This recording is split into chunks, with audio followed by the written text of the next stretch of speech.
네, 안녕하세요. 동네형 목사 윤성일 목사입니다.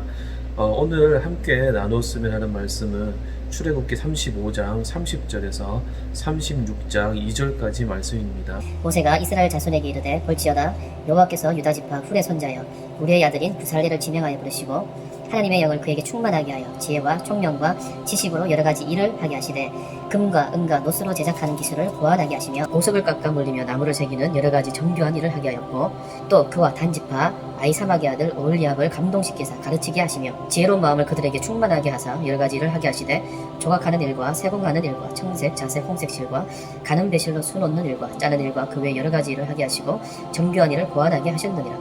부살렐과 올리압과 및 마음이 지혜로운 사람 곧 여호와께서 지혜와 총명을 부으사 성수했을 모든 일을 할 줄 알게 하신 자들은 모두 여호와께서 명령하신 대로 할 것이니라. 모세가 부살렐과 올리압과 및 마음이 지혜로운 사람 곧 그 마음에 여호와께로부터 지혜를 얻고 와서 그 일을 하려고 마음에 원하는 모든 자를 부르매.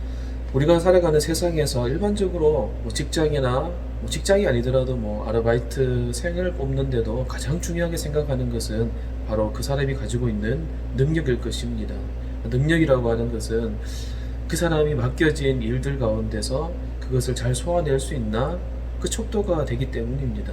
자, 그런데 오늘 말씀에서는 성경을 봤을 때는 세상과는 좀 다른 방법으로 사람을 세우는 것을 볼 수가 있습니다.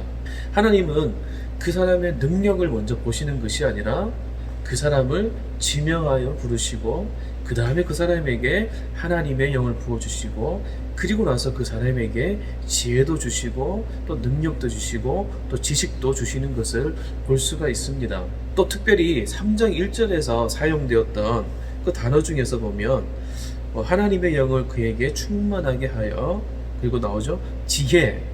이 지혜라는 것은 NIV 성경에서는 지혜로 해석이 된 것이 아니라 스킬이라고 해서 실제적인 기술이라고 그렇게 얘기를 하고 있습니다. 그리고 이 총명은 ability라고 해서 그 사람이 가지고 있는 어떤 실제적인 능력을 얘기를 하는 것입니다. 그리고 뒤에 나오는 지식은 지식 그대로 사용이 되었습니다. 이 말이 뭐냐면 그 사람을 택하였다면 그 사람이 그 일들 가운데 잘 해낼 수 있도록 실제적인 그런 기술도 주시고 그 사람에게 실제적인 그런 능력도 주시고 지식도 주신다 라고 말씀해서 그렇게 얘기를 하고 있습니다. 출애굽기 36장 1절 말씀에도 보면 여호와께서 지혜와 총명을 부으사, 그리고 또 36장 2절에 보면 중반절에 있죠. 여호와께로부터 지혜를 얻고 와서 라고 얘기를 하고 있습니다. 그런데 이런 것들이 모든 사람에게 다 주어지는 것은 아닙니다.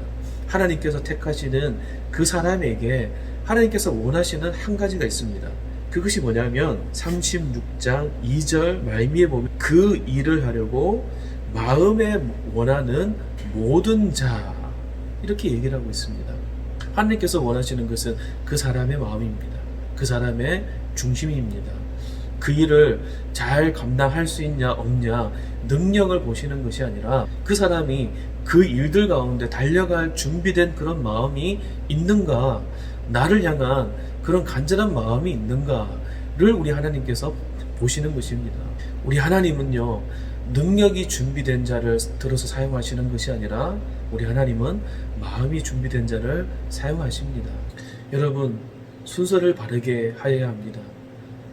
능력을 키우기 위해서, 스펙을 높이기 위해서 우리가 세상을 바라보는 것이 아니라 정말 우리의 중심이 바르게 되기 위해서, 우리의 마음이 먼저 합당한 자가 되기 위해서 우리가 하나님을 바라볼 수 있는 그런 자가 되어야 됩니다.